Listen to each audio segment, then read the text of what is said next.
She went alone, surface navigating the walls of a step in the moon. She went alone, searching for violet clues and violent views. She went alone, into the songs, singing for change. She went alone, spying on strangers' stories to rewrite their cage. She was alone, dialing left temple antenna on autopilot. A loner girl, dodging the fault lines, metamorphing into womanhood. She was alone, left to run in unlogical love wheels. A loner girl, storing literature to make up for the missing masculine. So she went, alone on that tight rope, delicate enough for one in between. She balanced it alone, moving ahead before the weight of the current snapped her. She challenged her home, not staying long enough to ever call it one, for she knew the fool. She begged to be let go, and if she came back alone, so alone she went, with promises to stay correct, with no one to check her wrongs, teaching herself. She learnt alone,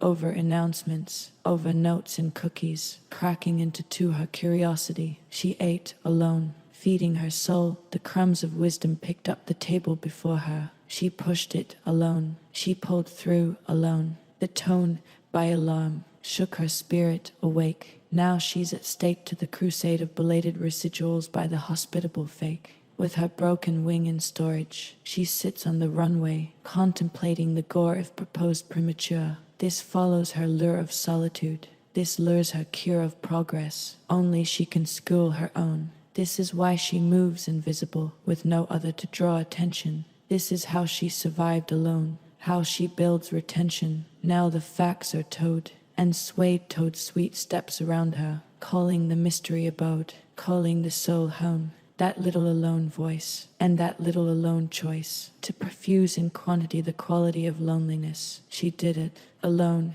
went by dagger, shot by arrow, delayed in the sanction, now bubbly and lone, floating from the others, hithering burst forth into sparkles adorned, decorated in medals of self-battles. One by loss, one by two, she went, climbed into the vent of no return, discerning the fact of deprecated claws, pushing play, pushing pause. But on she went, alone,